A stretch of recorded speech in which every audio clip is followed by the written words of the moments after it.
You've probably been up for hours. I'm guessing that you got up at 4 o'clock in the morning and you rushed over to Walmart and you fought people for your big screen TV and you're punching people out. Oh, I love the spirit of Christmas. Pow, bam, pow.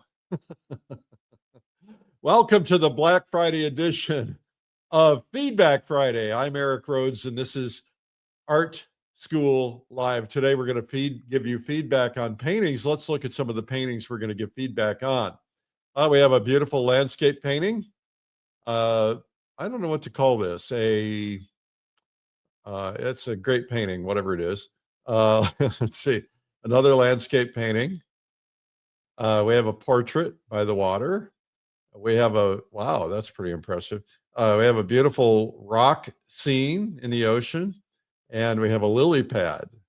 And today we're going to be teaching you what I call the exploding fan. What on earth is the exploding fan? You're going to have to hear all about that as we go through Feedback Friday. Okay, let's get the show officially started. It's Art School Live with Eric Rhodes. Welcome to Art School Live. Today, Feedback Friday. We do it every Friday. We give feedback on paintings, on composition, on values, on edges, on anything that we notice. And the goal here is to make you a better painter. Now, the goal is not to make you mad, to make you angry, to hurt your feelings, or make you stop painting. The goal is to be encouraging in a positive way, but to give you feedback, because that way you can see things you might not be able to see. And the reality is you're better off watching feedback from somebody else's painting being critiqued. Why?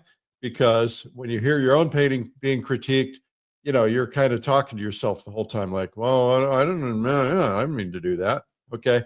So I could not paint, right? I had no natural talent. I couldn't draw a stick figure. I didn't have what it takes, but that was my brain telling me that. I do have what it takes, and I have paintings. I knocked one out of the park last night, if you look out at my Facebook page or my Instagram page.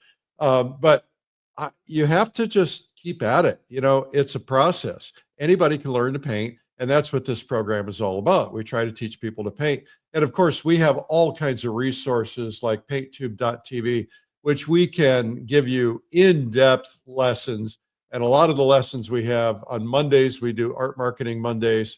On Fridays, we do Feedback Fridays. And then we have guest artists in between Wednesday, Thursday, Friday, teaching you to paint. So anyway, this is nothing personal. We're not trying to hurt your feelings, and we're not trying to be harsh. If you want to submit your paintings, just go to streamlinepublishing.com/Feedback Friday. That's with a dash, Feedback-Friday. And if you make changes after my suggestions, well, you know what to do. Send them in. That way we can take a look at them. Okay, let's go to the first painting so we can see what's going on here. All right, we have this lovely watercolor painting, and let me see if I can find it in my tablet, and we'll pull it up. The first thing I like to do is pull it up in black and white. And the reason I like to do that is because I want to check out, a painting reads pretty well when it's in black and white, and color just makes it better, but not always. And so we want to find out what's good about this painting, what needs to be improved about it. First off, I think it's really lovely. This is Barry Derriere from Ohio. You have a very big Derriere. Oh, you heard that all your whole life. I'm not going to do that to you. Okay.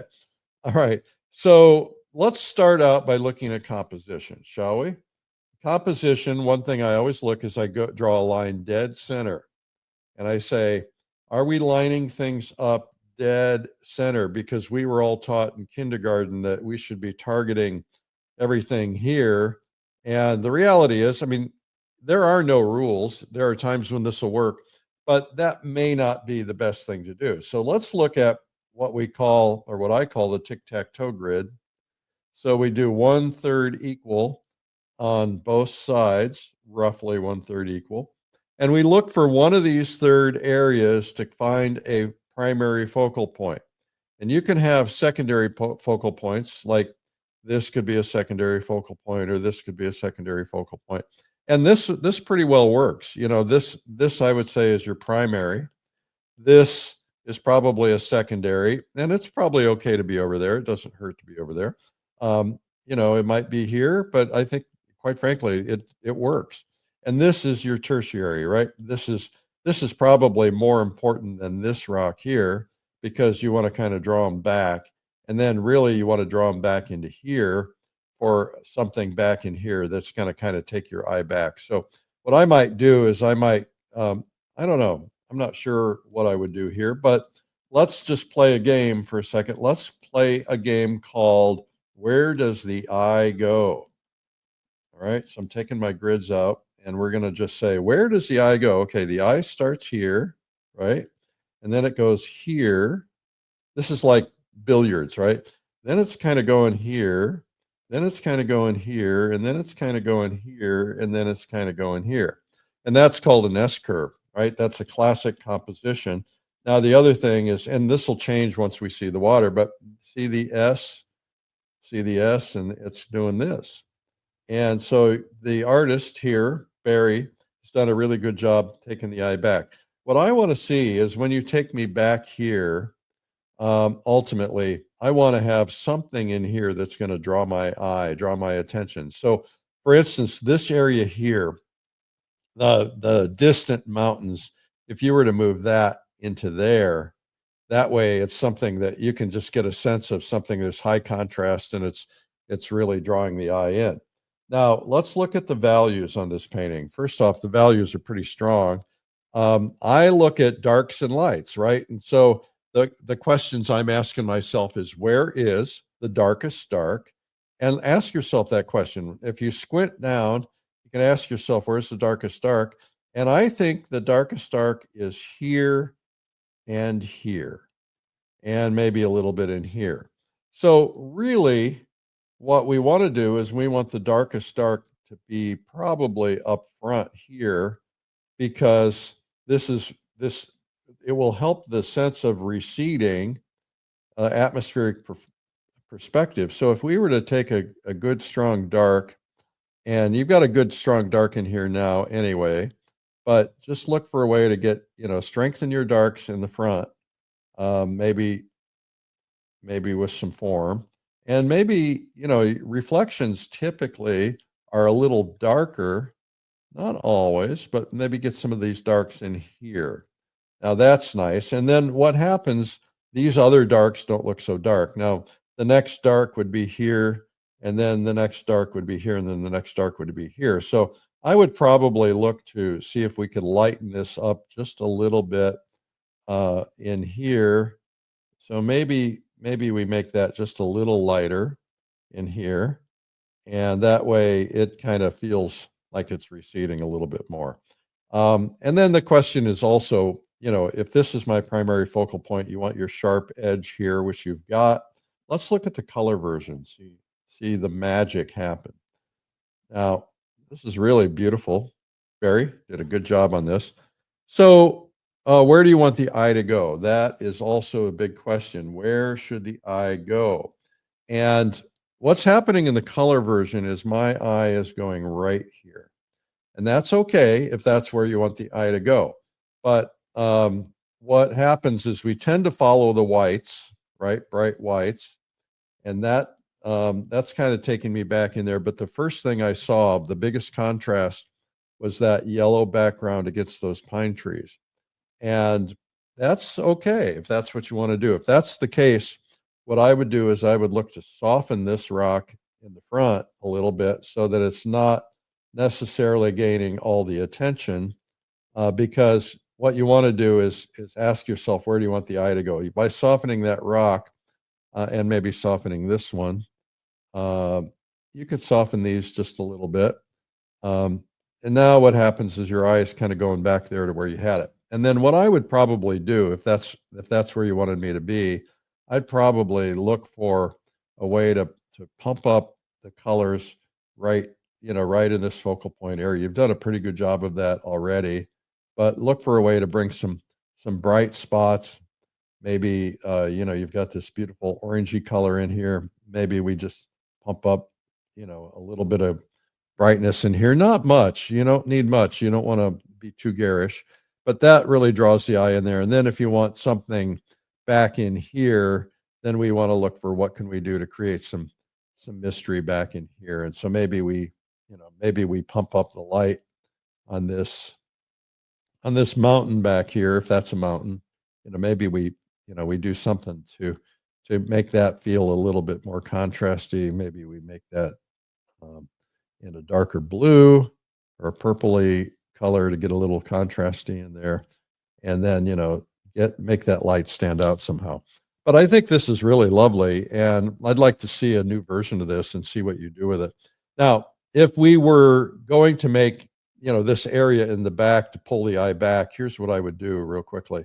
I would take this water and I would just continue it back here, right? So make it look like it's going back. And maybe you could even, you could indicate that it's kind of going across there so that it's like going into infinity if you wanted to do that. And then wherever you take the eye with that water, then maybe do something back here that's going to draw some attention. So maybe it's just, a little touch of color on the leaves here or something like that, just to kind of pull the eye in there. And then I like to give the eye a little bit of eye candy, right? I want something that's going to really please me when I get in there, something that's just going to draw me in. So really good job on this, Barry. Congratulations. Okay, what do we have next? We have the man sitting at the Adobe, and I can't tell from the black and white version. This is probably watercolor, but I'm not sure. Maybe not, because of the great texture on this. First off, this is Sally from New York. Sally, nice job on this. First off, let's look at your composition. So let's do the dead center thing. All right, you've passed that test. That's good. Now let's do the equal thirds thing. And guess what happens? You've got your main character right here, and you've done a really terrific job, because what you've done is you've created this high contrast with this black right here so that his face and his arm really stand out. And that's really, really wonderful. And really, you've got your darks. Your darks are pretty much in line. I might look for a way to I would probably look for a way to get a little bit more dark somewhere up in here. Not sure what. Maybe I'd figure out how to get a little darker around the shadow, or maybe even consider, depending on what's happening with the light. It looks like this is a pretty big shadow coming from this direction. So maybe what you do is just, maybe I wouldn't go quite that dark, but I would probably go in here and get a little stronger shadow in the foreground here, Sally, and that way it'll kind of lead my eye in. There might be something that's creating a little bit more shadow, and then maybe something like that, just to kind of create the darkness. The other thing you want to look for is, can I create a little bit of depth in this door? I like having that door in there, but one of my instructors said, if you can give me something in there that, maybe there's an indication of just a couple of lines or something, it's an indication of a table or something, to get some depth in there, keep that dark spot right right in here. And so by getting a little depth in there, and I'm going to do that on the color version. So I think, this is a genre painting, and I think this is really good. You've got all this cool stuff, all this stuff, and all this stuff, and all this stuff. Got a lot of detail in the roof, and I think it's just lovely. This is bothering me here, and I think it's because it's kind of wanting to lead my eye out, and it feels very, very well done. I think it's not too busy. I might just consider just taking that out completely, because I'm not so sure it's adding anything. And maybe we just look for a way to get this shadow in here, down there, and that just makes it feel a little bit better. And I think, overall it's great. I love the texture on the roof. Let's go to the color version. Good job on this. Sally, you're a rock star. Okay, I can't tell it. I think this is watercolor. Looks like you used some texture paste or something around that texture in here. And this texture is absolutely wonderful. I really love it. It's really beautiful. I can't find anything wrong with this painting. But if I were going to find something wrong with it, I would say the best part of the painting is all of this in here, right? I think that's really, really strong. And what I would say is that what we can do is strengthen the figure somehow. And I'm not exactly sure. It feels to me like the skin looks a little too orange, but it does feel like the sense of light. But I would look for a way that I could just maybe pump that up just a little bit more. So how do we do that? Well, let's look for what can we do to get a little bit more.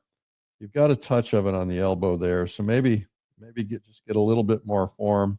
Just brighten it up in certain spots, and maybe even brighten it up a little bit more on his face. I might even go a little bit more than that. I can't, it's hard to tell what the skin tone is on this individual, but just to create a little bit more form in there, and I think that helps him and get some light on the hand. And then I would probably enhance the darks just a little bit more. So we've got maybe just an opportunity to make this just a little bit darker. Not too much. You want to just keep it very subtle and look for spots. And then you've got a pretty good terminator. It's like what a lot of people call it, a bed bug line.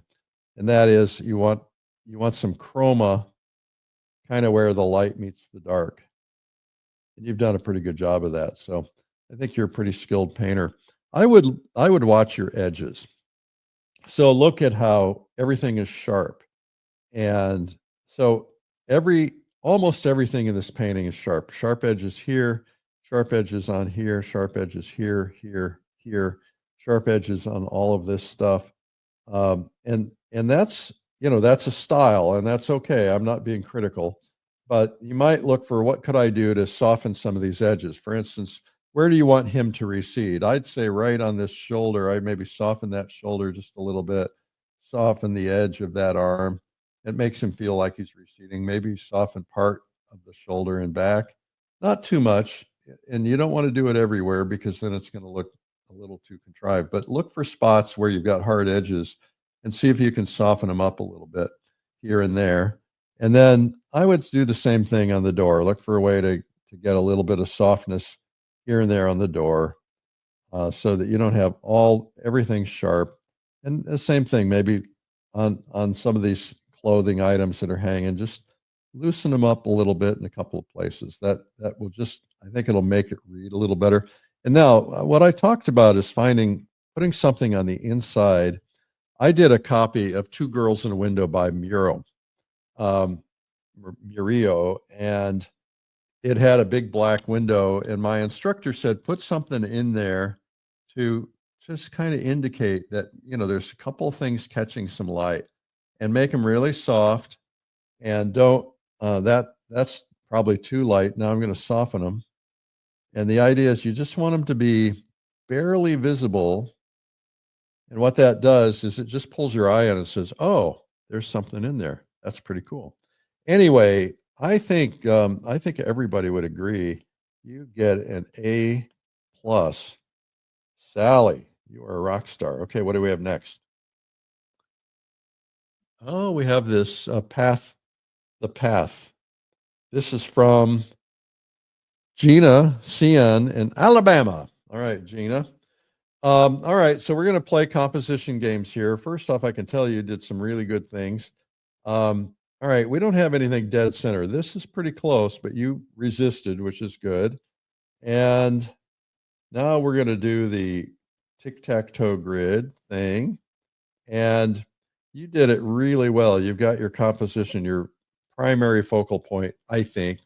maybe these people here, and you've done a really nice high horizon. I think that horizon is just fine there. You could have put it here, but I think it's actually better up high, and you did a good job with that. Let's look at your values.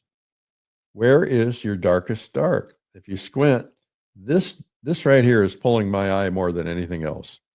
And where else is my darkest dark? Well, you got darks on the figures, and you got spots of dark here and there. You got a little bit of dark back in here. But I would say what I would probably do is what I always say, and that is, I think the figures, because figures tend to be silhouetted, I think having them dark is a really good idea. But this little thing here, it's like, what purpose does it serve? Why do I want to draw the eye there? And so I would say, again, get some of these darks in down here. Figure out that not everything has to be a foreground shadow. I say that a lot, but look for ways to get some good darks established that will help these darks don't look so dark now. And I would just kind of mute this dark back to the point where it's not drawing a lot of attention, and I would not sharpen those edges too much. Now, I like the angle movements here. I like the fact that you're taking me back and you're taking me to these people. And I want to kind of know what's down this road. Is there something down here that I need to pay attention to? So let's go to the color. Now, I will tell you that the first thing I saw was this in the color version. And I'm guessing it's a hiking marker of some kind, Gina. And maybe that's what you want the painting to be all about. And as far as I'm concerned, that's what the painting is all about, because it's really drawing a lot of attention. It's got that good, strong dark on there. If you wanted it to be all about this, then maybe what I would do is strengthen the darks on this thing a little bit more. Look for a way to just define it just a little bit more. Take that blue in there and, refine that, get some sharpness on that design, and just look for a way to give it a little bit more form, and then make it really stand out. You've done a good job on the yellows on this to really get the light in there. So let's just look at what we can do here. Can we pump that up? This is assuming this is this is your primary thing. Pump up the light in here. Now, if you really enhance this somehow, this becomes more about this device here, right? You're really enhancing that. You create some good contrast around here, some good contrast on here, and now you're really making it all about this. But I suspect you're really trying to make it, this is kind of secondary. You've got lines leading me here, and then you've got lines leading me here. And if this is what you want it to be about, then what I would probably do is look for a way to maybe just eliminate all this dirt in here, because it's not adding much to it. And if you want to really show the dirt, then show the dirt so that it's, coming, so you're showing more of that dirt in that end of the trail in here. So get some dirt in here, and I would try to get a little darker edge along here. Look for ways that you can, and wherever you can create the sense of a form, it's going to help you, right? So, and then I would also look at what can I do to darken these figures.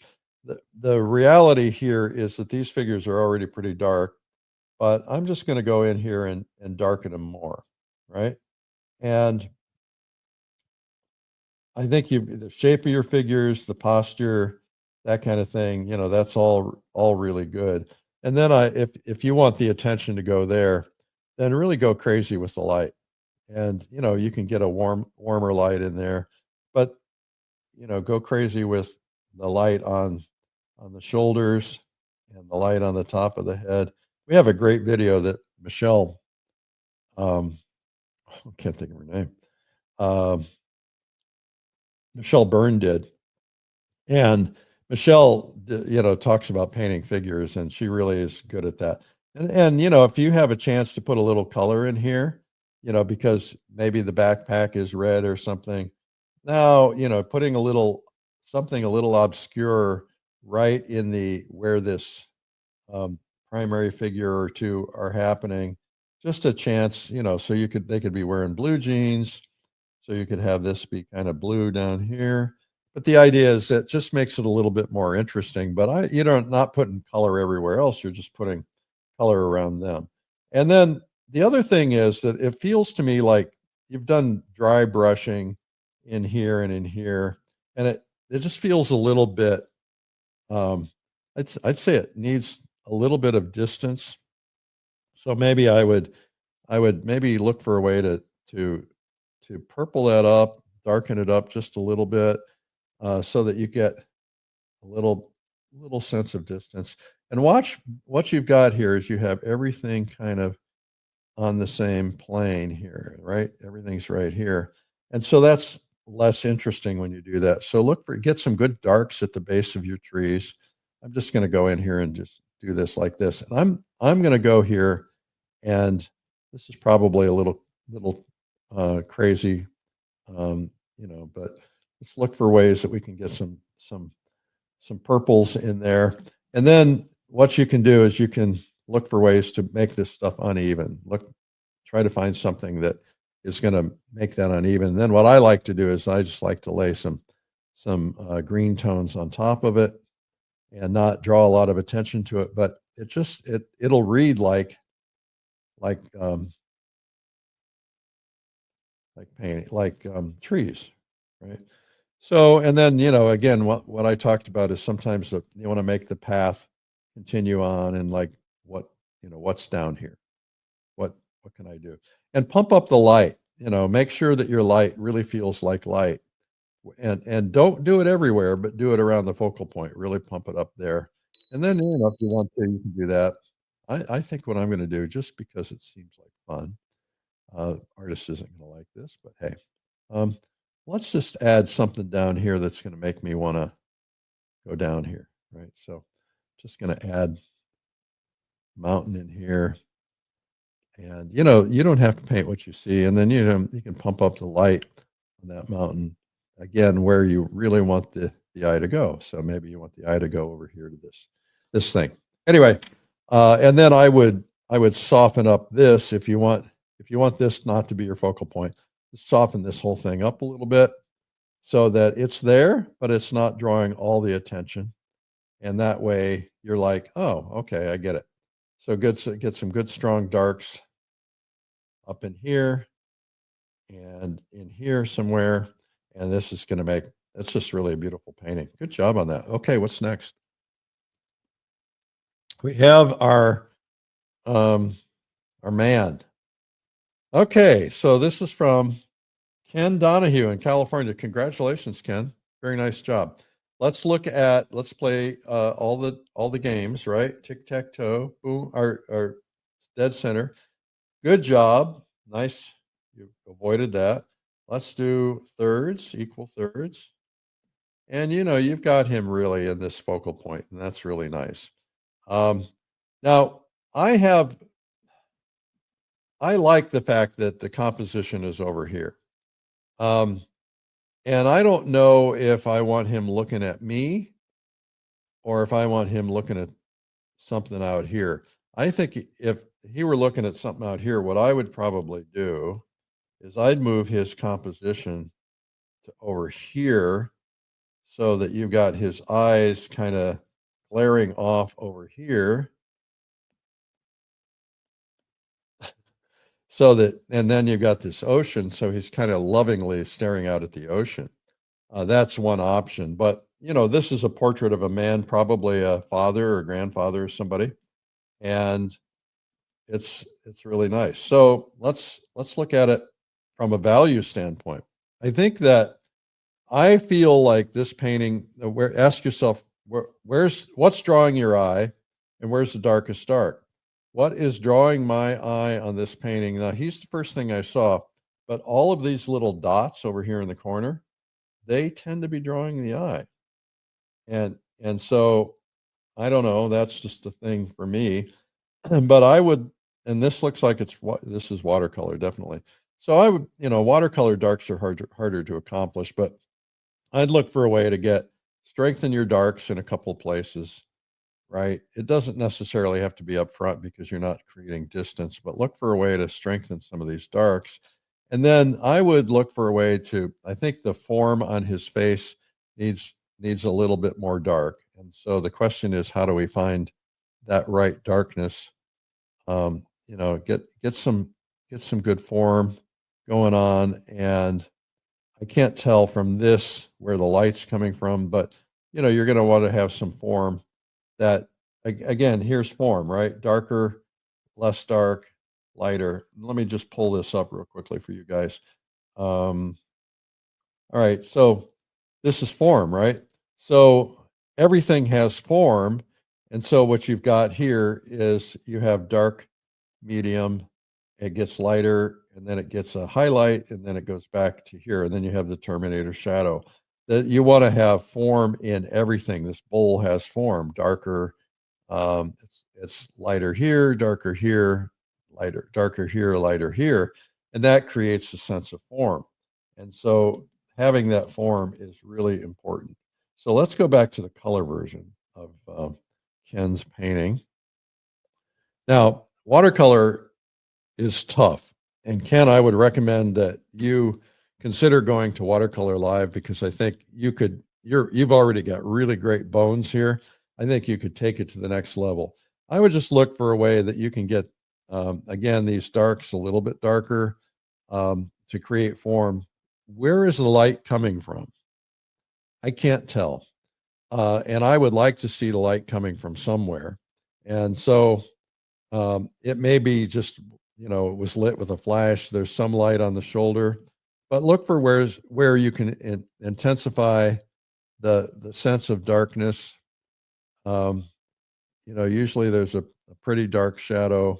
I had a model last night, and it's pretty dark shadow on some of these areas. And if you just darken some of this, I think that'll help you.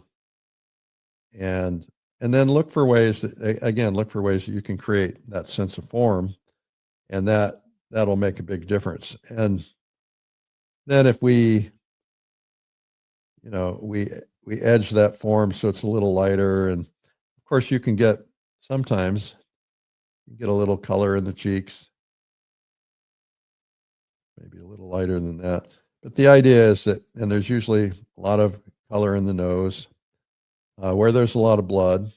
And then that, I think just doing that will help. And then look for, again, on the beard, you know, you're looking at what can I do on this beard that's going to create this sense of form on the beard too, right? So that's too dark, but you know, let's get some, you know, darks on whites are usually, you know, a darker blue or something like that. And so get some form in this beard, and I think that'll make a big difference. And then, you know, be careful with the whites of the eyes, because the whites of the eyes are rarely ever white. They're more of it depends on the light, but they're almost more of a fleshy color, fleshy gray color. And you want them to be, you don't want them to stand out like they're pasted on. You want them to be just a little bit less dark. And remember, there's form in the eyes too. So, you know, you can have some dark shadow towards the top of the eye, and it's never usually just a straight. Let me show you here. It's never just this, right? It's usually darker. And remember, this is a sphere, so it's going to be darker on the edges and so on. So keep that in mind. And then once you do that, I think, you know, you've got it really nice. I think the vest could, you know, you could probably just get that a little darker in here, and maybe even the shirt just a little bit. Just see how much difference that makes. And usually there's some pretty strong darks right around the eyes. So that's probably too dark. And then the other thing is watch your edges. Always watch your edges. You know, things don't have to be super sharp. One thing I struggle with is eyes. And I learned from Nelson Shanks when he painted my portrait that he always makes the eyes pretty soft. Not that soft, but the idea is so they're not super, super sharp. That's a difference of opinion for a lot of people, but anyway, this is starting to look more like a impressionist painting, the way this looks. But see, if I smudge all of this stuff together a little bit, it's just going to create a sense of form. See how that changes it? And there's a lot of that goes on in the forehead and different spots of the forehead and so on. Anyway, good job on that, Ken. All right, what's next? Oh my, this is so pretty. Let's see here. Okay, we're going to go to the black and white. This is from Iris Saber in California. And I got to tell you, Iris, this is one of the prettiest paintings I've ever critiqued. So out of the box, I'm going to give you an A+, and we'll see if we can find something wrong with it. But it's pretty swell. I like, first off, let's tell you, I love this angle. Angles are always so interesting and exciting. I love this high horizon here. And this is really, just really nice. You're leading the eye in, and it's just really beautifully done. So congratulations. I think what we did here, I can't undo. So, well, I can't undo this because I quit out of it, but let's look at the darks. I would say that your darks, get your darks just a little bit darker in here in the foreground. You've got a lot of darks in here, and you've got a lot of contrast, and I think this is probably your focal point. If we do the tic-tac-toe board, this is where your focal point would be. You don't have anything dead center that's causing problems. And so I would say just, enhance these darks in here. And I know what you're trying to do here is you're trying to show you've got this light coming from this direction. And I think you're doing it well. But where do we want most of the light to be? I think we want most of the light to be here, most of the contrast to be here. So let's go to the color and see if we can find anything wrong with it. First off, this is really lovely. I think your brushwork is nice. You're not over blending. I think you've really nailed it. I love the turquoise feel of the water. Just makes me want to be there. So, if you squint down and you say, okay, where are the big shapes? I would say the big shapes are pretty good, but so I had somebody here the other day and he was critiquing me on my big shapes. And so make sure that these big shapes are really, really well defined. Because if you look at the old thing, they're called posters. I mean, the old posterized things, those big shapes really stand out. So make sure you're enhancing your big shapes. Watch for little things like this spot of light here, because that spot of light may not be serving you, but it may be where you want everybody to go. But I'm thinking what's happening right now is that all the light is over here. And I think that this is the most interesting spot here. And so what would happen if we just threw all that light on here? And we just made that really bright.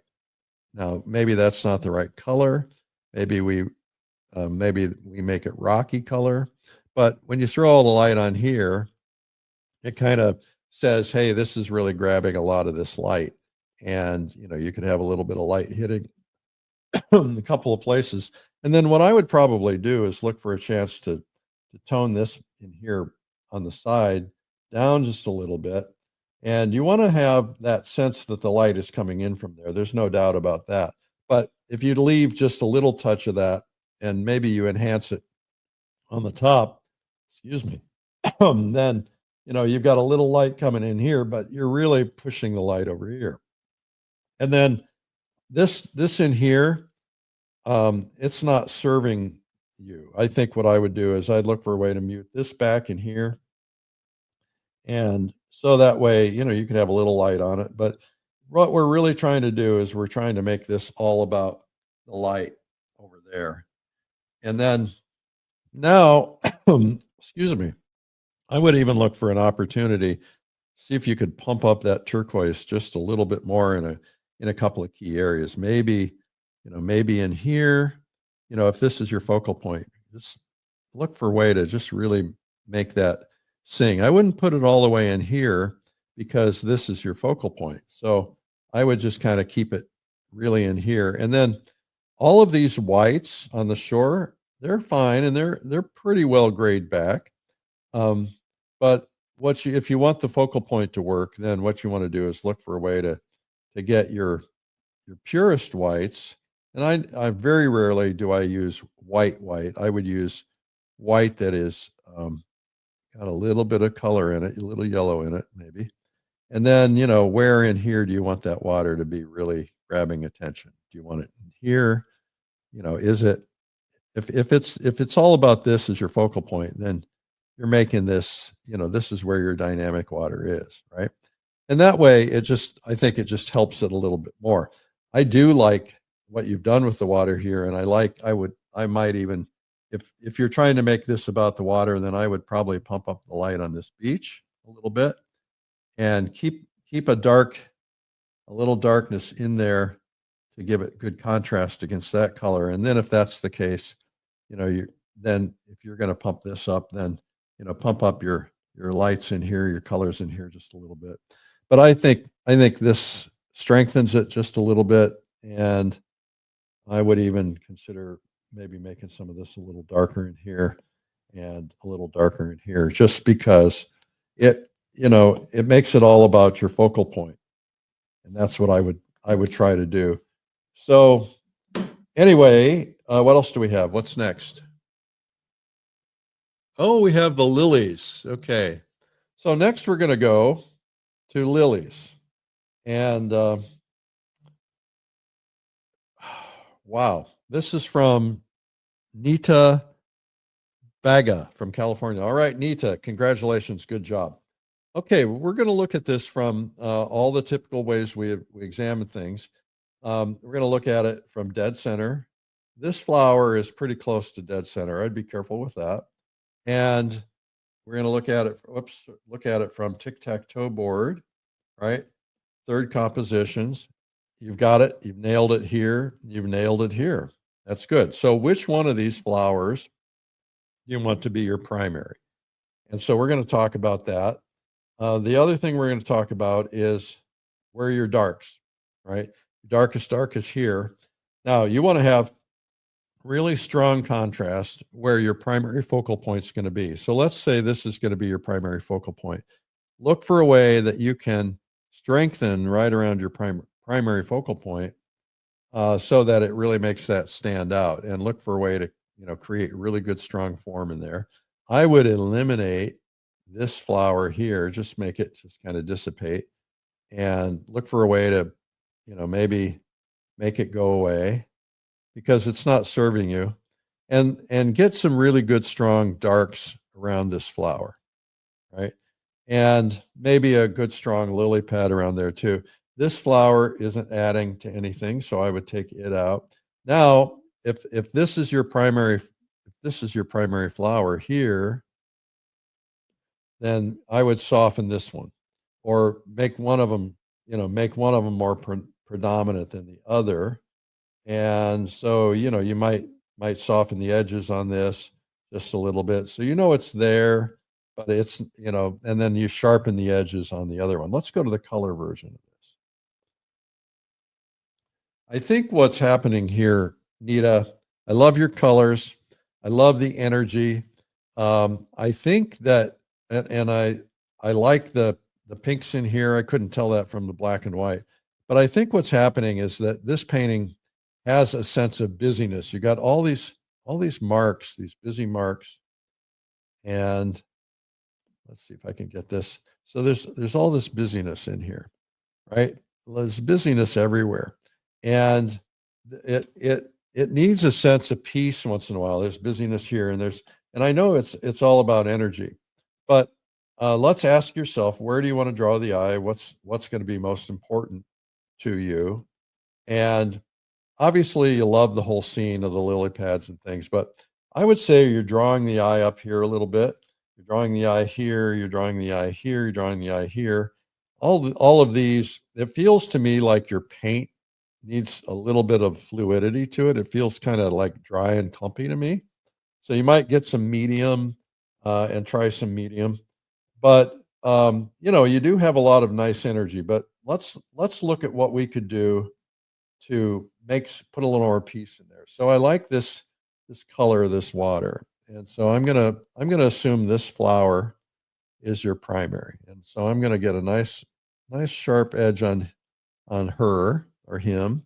I'm gonna give this a sense of peace. This painting needs a place where I can drop out and feel as though not everything is super busy. See how that just changes everything? And I would even maybe bring some of this in here, and can leave some of these touches in here, but I'm not sure this is lending anything to it. So now what's happening is, okay, now we know it's water. We get some of these white spots out of here that are drawing the eye. And now it gives this thing a little bit more peace. Now we might be able to put a little bit of texture into the water.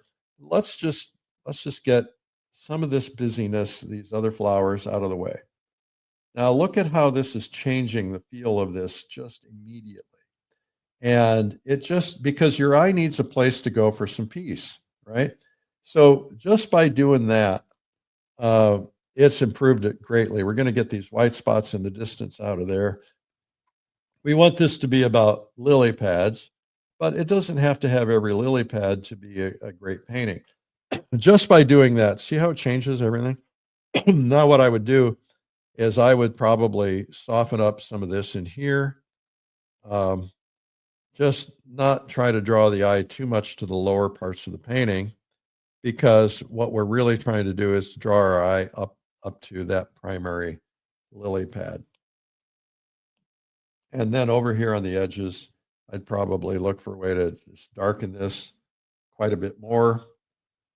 And because you don't have to paint every lily pad, you have to paint a few of them. I would just look for ways that I can make this all about a couple of key lily pads and the flowers. Now what I'm going to do is I'm going to bump up the color on this lily pad here, right in here by where we're trying to draw the eye, right? And I'm going to bump it up on this one over here. That's going to come in and overlap into here. So now we're getting some good color in there. And now I can't tell you what the colors of the flowers were. They look pretty pink to me, but I'd look for a way to just enhance that to the best you can without getting too garish, because these colors are so really pretty. And look for a way to get, really enhance the colors in here. And it's okay to have, another flower right here as part of your focal point. And then I'd probably soften this in here just a little bit. It's just soften these petals just a touch. It's a flower. It still reads like a flower, but most of my attention is going in here. And then look for a way that you can just really get a couple of really bright spots and sharp spots. And then let's get some good contrast. So let's get some good contrast in here and just create a sense of some nice darks. And then I think that yellow in there works pretty well too. So you could just pump that yellow up just a little bit in here. Now it's drawing the eye. Get a little color on here, and maybe even a little bit of light from the sky on the edge here. But I wouldn't put it everywhere, because you're trying to draw the eye primarily to here. Okay, do we have anything else? Good job on that, by the way, Nita. What's next? Composition. Okay, so we're going to talk about a thing I like to call the exploding fan or exploding verticals. And the concept is that it can be it can emanate from any point, but the concept is you've got things that are kind of doing this, right? Or you've got things that are doing this, right? So the idea is it's emanating from a source. Now you don't want everything always to be dead center, and that kind of composition, that works pretty well. But it could be emanating from here, right? You could have things going up from here and dominating. So let's look at a couple of examples of what this might be, if I even have them. Okay, so here is, this is not a great image, but here's a painting, and this is more verticals than completely exploding. But the idea is, whoa, we've got things going like this. We've got this going up here, but then we've got this going over here. We've still got another one exploding up, and this is really exploding up. And then, everything else is kind of normal. But the idea is creating that energy with these vertical lines and vertical curved lines, which is cool. Let's look at another one. Now, this one is not quite really the same. This one is more like straight up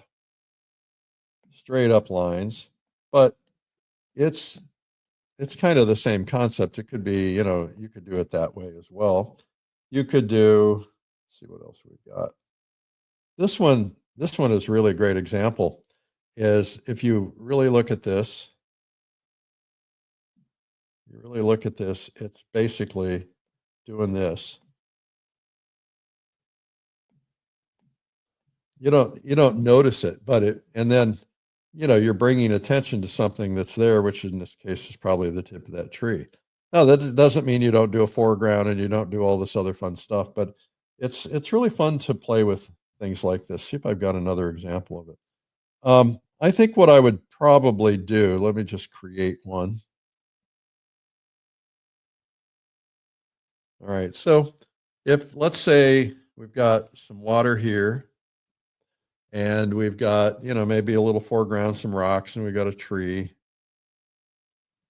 And then you've got a distant mountain, boom. And you got some snow that's kind of in that shape on that mountain. And let's say you've got another distant mountain over here. But your marks in your mountain, let's say you've got some snow line that's going like this. And so, this and then some lines going up on the mountain. It's all very subtle, but if you were to look at these snow lines, maybe this is in shadow, right? But it's doing this. And then maybe the rest of the mountain is also in shadow, but it's like this, right? And then you look for a way that you can get some brilliant snow in there. I'm going to use yellow white just because of on the white background here. But you've got, a snow line. Let me get some contrast in here on this mountain here. So you got this mountain going up here. Now what you can do is you can say, okay, I'm just going to do it like this. Okay, now what you can do is you can add, a snow line going up and some snow lines going up in here, like the light's hitting part of it.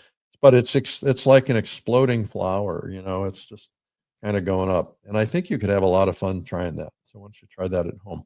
Okay, I think that's what we've got for today. Now hang in there, because I want to tell you about a couple of things that are going on. First off, it's Black Friday. And if you're watching this, you're not shopping. Or if you're watching it and you are shopping, you're an obsessed person. Okay. So we have some Black Friday opportunities for you on painttube.tv. Painttube.tv is our site where we have produced 700 full, high quality, high resolution, professionally produced art instruction videos from the world's leading artists. And we have a lot of those on sale. We put new ones out every hour, and we take new ones away. And there's some opportunities for you to get in there and get some really, really great prices on some of these videos. And so you want to do that. Some really full courses. And that's at painttube.tv. And that's Black Friday deals for today. And I think this weekend and Cyber Monday too, but it changes every day. So you got to check back in. The other thing I want to tell you about is I am driven to help you guys become better artists. And I'm also driven to help you figure out how to make a living as an artist if you want to. Now, make a living could mean I'd like to make a couple $100 extra a month. It might mean I'd just like to sell a little something. If I could sell 5 or 6 paintings a year for a couple $100, maybe that's you. Or it might mean you want to supplement your income. Maybe you've got a job and you'd like to make an extra 10 or 15, 20, $50,000 a year, whatever your number is. Maybe you're like, I'm a part-time artist and I want to transition into being a full-time artist.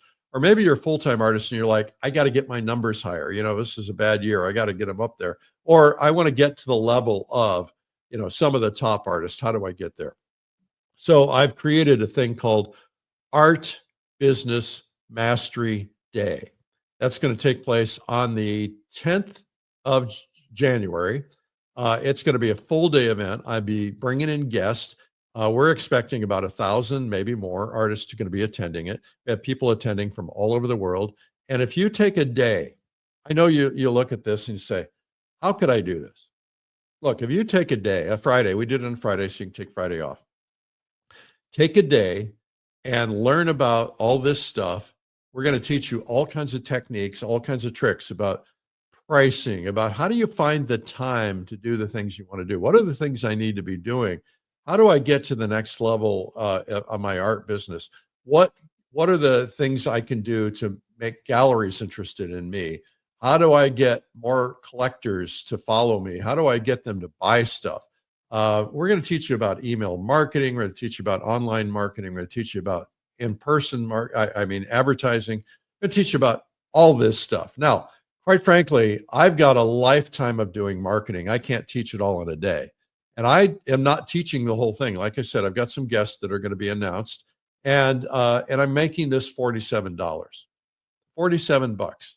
Now that's about it. It normally would be about $297, I think. So $47. It's a really good opportunity for you. And now you can get different levels. You come in, if you want to get longer replays and all that stuff. But $47.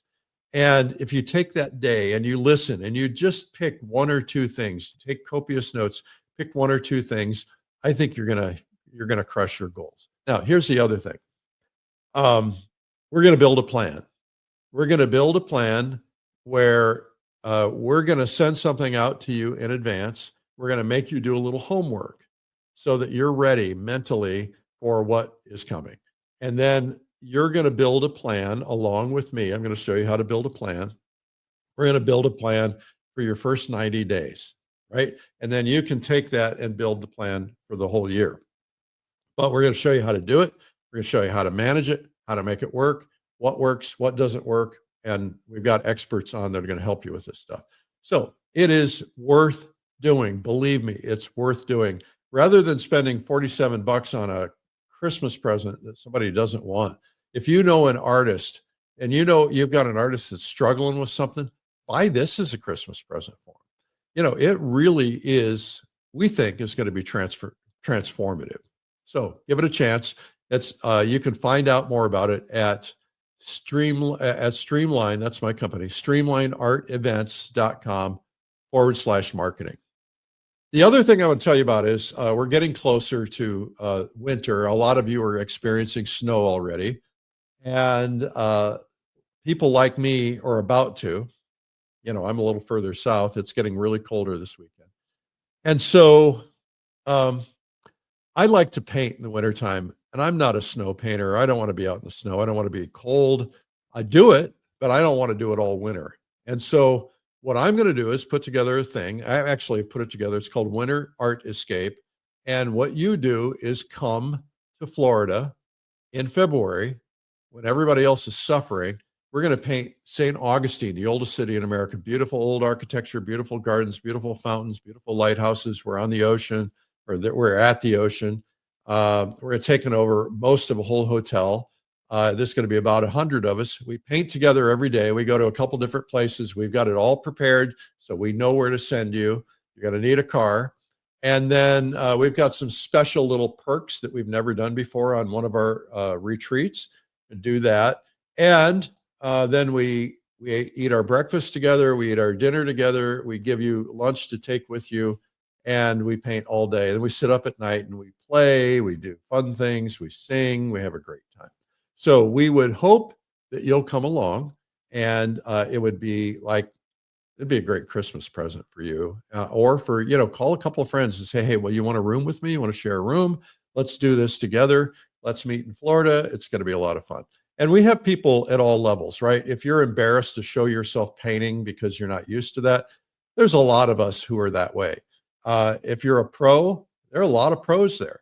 There's all different levels. We're just there to have fun. We don't judge anybody. We're there to have fun. We put our paintings out at night. That's optional. You don't have to, but everybody does it. And that way we can see we all painted in the same spot every day, or roughly the same spot. And you go like, here's 100 different versions of that. And why didn't I think of that? So you're learning from it too. And sometimes I'll take time and do critiques or marketing, things like that. This is not a workshop, but you're going to learn from other people just by setting up with them. And if you're new to plein air painting, this is the thing to do, because I had a lady who came to my fall color week, a lovely lady from the Carolinas. And she said, I have all this plein air gear, but I've never plein air painted. I don't know what gear to use. I just brought everything I have. And so I went to her room with an appropriate another person. And what we did is we said, okay, you don't need this. You don't need this. She was going to take everything, and she's going to be fighting that battle. And so we said, look, don't take that. Here's how many colors you need to take. Here's basic things you need to take. And we cut her load by 50 or 75%. And she's like, wow, this is great. And then we gave her tips on how to do her first plein air paintings and stuff. It was marvelous. So, excuse me. I should have brought some water with me. Anyway, we hope you'll come. That's at winterartescape.com. It's already half sold out, maybe more. So check it out. If you're an artist or you want to be an artist, I have a free video for you. It's a couple hours long. It's a sample of some of the best videos that we've produced, courses, art instruction courses. It's called 97 Incredible Art Secrets, and it's yours. All you got to do is go to 97artsecrets.com/free. You can watch it instantly online, or if you want a DVD, if you still do that, which is fine, a lot of people do, then we ask you pay the shipping on that, which is a few bucks. It's not much. Anyway, 97artsecrets.com/free. I hope you enjoyed Feedback Friday, Feedback Black Friday from Art School Live. We're here every weekday at 12 noon Eastern. And we have demos from artists all over the world. And so thank you for watching. I'm Eric Rhodes. Bye-bye.